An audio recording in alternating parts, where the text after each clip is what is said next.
Comment devient-on marchand? Comment êtes-vous devenu marchand puis expert?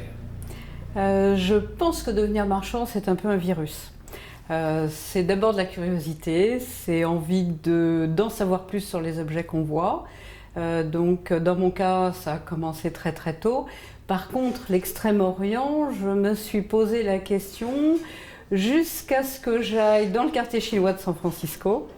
Je me suis souvenu que j'y étais allée à l'âge de 9 ans et que j'avais été fascinée par ces boutiques un peu bazar remplies d'objets qui venaient d'ailleurs.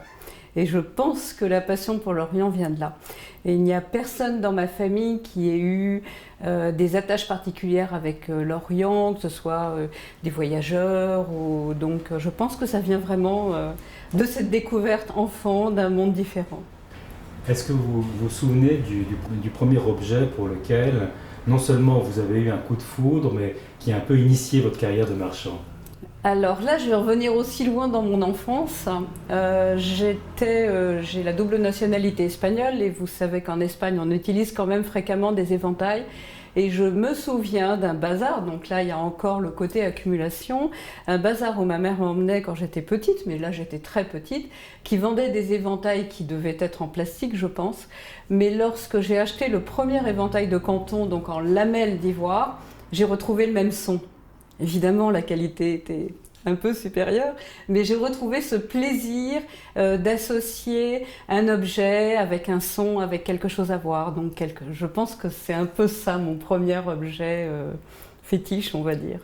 Donc, je peux vous montrer deux exemples. Par exemple, celui-ci, qui est un éventail dont la feuille a été peinte sur des plumes. La monture est en ivoire, puisqu'il y avait des ateliers d'ivoiriers très importants à Canton, avec une sculpture qui a été faite en double face. Et la feuille, elle, est peinte sur des plumes, avec probablement la même, enfin, qui est faite avec la même technique que les peintures sur moelle de tétrapanax, mais avec un liant à l'œuf pour que ça adhère sur les plumes. Donc là, c'est un bon exemple. Et puis un autre exemple qui est un petit peu plus ancien, puisque cet éventail-là est d'époque d'Aokang, donc vers 1830-1840. Cet éventail-là est lui de la fin du XVIIIe siècle. Le travail de l'ivoire est beaucoup plus fin, complètement ajouré, c'est une véritable dentelle. Et vous voyez qu'au centre, il y avait un cartouche qui était laissé vierge lorsque ça arrivait en Europe. Et en Europe, ils étaient peints soit avec des pseudo-armoiries, puisque c'était souvent un dais avec des initiales, ou bien avec, comme c'est ici le cas, une peinture dans l'esprit d'Angelica Kauffmann, puisque c'était une artiste très à la mode à l'époque. Qu'est-ce qui, pour vous, différencie le marchand de l'expert? La curiosité et l'envie d'aller plus loin. Le marchand peut être bien sûr curieux, on est obligatoirement curieux quand on fait ce métier, mais je pense que l'expert a envie de creuser même si l'objet est vendu. C'est-à-dire qu'un objet qui nous a interrogés, je pense qu'il reste quelque part dans notre tête. Et même si on l'a vendu sans avoir pu complètement le documenter, un moment on tombe sur quelque chose de similaire, quelque chose qui va vous en apprendre plus et on est enchanté. On sépare un peu, je pense, quand on est expert, le côté purement commercial. On est vers un côté de recherche et je pense que c'est un petit peu ça la différence. Qu'est-ce qui a motivé votre décision de faire le salon d'objets d'art avec la chambre? Je trouve que c'est une excellente idée d'apporter dans le contexte actuel, par exemple dans l'art asiatique où il y a énormément de copies fabriquées en Chine, d'objets où on peut avoir des doutes. Je trouve que c'est une excellente idée d'apporter une compétence supplémentaire au service des collectionneurs qui peuvent être inquiets. Je crois qu'un salon où il y a des experts, les gens qui vont venir sur ce salon vont venir, on l'espère, pour acheter, mais vont venir aussi pour apprendre, vont venir pour découvrir, vont venir pour voir quelque chose d'un petit peu plus documenté, un petit peu comme, sans prétention, hein, mais un petit peu comme un musée où on pourrait manipuler les objets et où en plus on aurait quelqu'un pour s'occuper de vous, pour vous conseiller. Et je pense que c'est une très bonne idée. C'est important pour vous de partager votre connaissance, votre passion? Pour moi, c'est la base. Je pense que ce métier sans transmission n'a pas beaucoup d'intérêt. Évidemment, on peut toujours écrire des ouvrages, mais ça va être des tirages limités si le sujet est très pointu. La transmission, elle peut se faire vraiment au quotidien, et je pense que cette transmission est très importante. Faire partager la découverte, mais faire partager aussi ce qu'on apprend, transmettre pas seulement l'objet, pas seulement le patrimoine, mais transmettre la connaissance pour en plus la faire avancer au fil des générations. Quand j'ai commencé il y a quelques années maintenant, il y avait très peu d'ouvrages. Il y en a de plus en plus. Il y en a de plus en plus dans des tas de langues. Et ça, c'est quand même un grand plaisir. Nous parlions de votre magasin donc, qui est ouvert, qui est pignon sur rue à Paris, et du très grand minimalisme qui y règne. Est-ce que vous pourriez nous dire deux mots de ce choix d'avoir une présentation assez fournie, contrairement on va dire, à ce qu'on peut voir dans d'autres foires ou d'autres domaines comme l'art contemporain, où on est plutôt nucléaire? Alors régulièrement, je me dis j'ai trop d'objets, il faut que je fasse une présentation plus synthétique. Et puis, alors généralement c'est un grand rangement. Et puis régulièrement aussi, toutes les vitrines se repeuplent. Car j'aime cette accumulation d'objets où on a quelque chose à raconter sur chacun d'eux, parce que c'est une façon de voyager au travers des objets. Évidemment, un objet est mis en valeur lorsqu'il est isolé, lorsqu'il a un bel éclairage sur lui, mais on va perdre l'histoire intéressante qui est attachée à celui qui est juste à côté. Donc je crois que j'ai besoin d'avoir beaucoup de choses à expliquer, beaucoup de choses à raconter sur les objets que je présente. Et c'est pour ça que j'ai tendance à quelquefois en mettre un peu trop. Est-ce que vous pourriez partager avec nous l'histoire, pour vous, la plus exemplaire dans votre histoire de marchande / experte, ou la plus extraordinaire? Alors, c'est pas vraiment une histoire extraordinaire, mais c'est une histoire de l'évolution de la connaissance des objets que j'abordais un peu tout à l'heure avec vous en vous disant qu'il y a de plus en plus de publications. Par exemple, ma spécialité à la CNES, ce sont tous les objets qui ont été fabriqués en Chine pour l'exportation. Alors, on connaît évidemment les porcelaines des compagnies des Indes, mais on oublie qu'il y a beaucoup d'autres objets et que les ateliers principalement cantonais, et puis qui ont ensuite se sont installés aussi à Hong Kong, enfin ce qui est aujourd'hui Hong Kong, fabriquaient des objets très divers. Par exemple, on fabriquait des objets en lac, on fabriquait des objets en nacre, en émail, en étain. Il y avait des tas de fabrications différentes qui sont moins connues, peut-être parce que le goût français a fait que la période d'importation de ces objets a été beaucoup plus courte que dans les pays anglo-saxons. Il y a aux États-Unis un musée où il y a beaucoup de ces objets. Vous allez au Victorian Albert Museum, il y a des vitrines entières, des objets fabriqués à Canton pour l'exportation. En France, on les a un petit peu dénigrés parce que l'art chinois en France, c'était tout ce qui était antérieur au 19e. La Chine d'exportation, qu'on appelait à l'époque Compagnie des Indes, ça commençait à être quelque chose d'un petit peu trop européen. Et le 19e, là, on n'en parle pas, c'était le summum du mauvais goût. Donc, très jeune, je me suis vraiment intéressée à ce 19e siècle, qui a eu des productions très, très spécifiques, comme par exemple tout ce qu'on a appelé la peinture sur papier de riz. Alors, le papier de riz, c'est un matériau qui n'a rien à voir ni avec le papier ni avec le riz, que les Chinois appellent tang sao, et qui est la moelle intérieure d'un arbuste qu'on trouve dans le sud de la Chine, qui s'appelle le Tetrapanax papyrifera. Et le procédé, qui était assez complexe, consistait à couper des morceaux, des branches droites de cet arbuste, à retirer l'écorce, et on avait à l'intérieur, on obtenait une sorte de boudin blanc qui ressemble un peu à du sureau. D'ailleurs, certaines personnes appellent ce matériau de la moelle de sureau. C'est pas tout à fait vrai, mais ça ressemble. Et avec une lame, on faisait une découpe longitudinale qui permettait de découper découper ce papier, de découper ce support.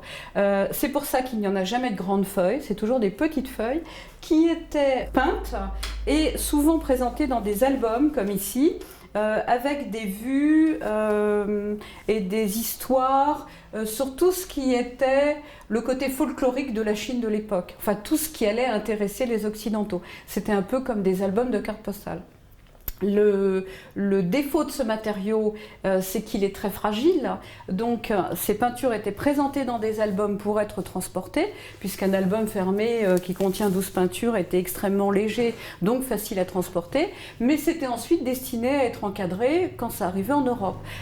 C'est pour ça qu'on les présente maintenant encadrés, parce qu'en fin de compte on les protège mieux. Il ne faut pas les mettre dans une lumière extravagante évidemment, mais la peinture est quand même assez résistante, puisque c'était des pigments juste liés avec quelquefois un petit peu d'œuf et puis un petit peu de diluant, mais qui pénétraient à l'intérieur de la fibre végétale, ce qui faisait que les couleurs étaient très veloutées et très intenses.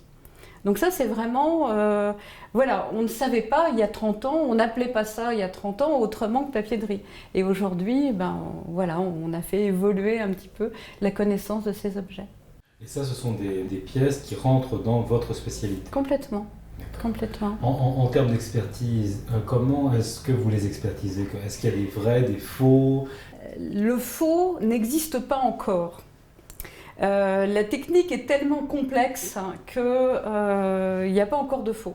Les prix montent, donc, comme dans tout ce qui prend de la valeur, les faux vont sans doute arriver.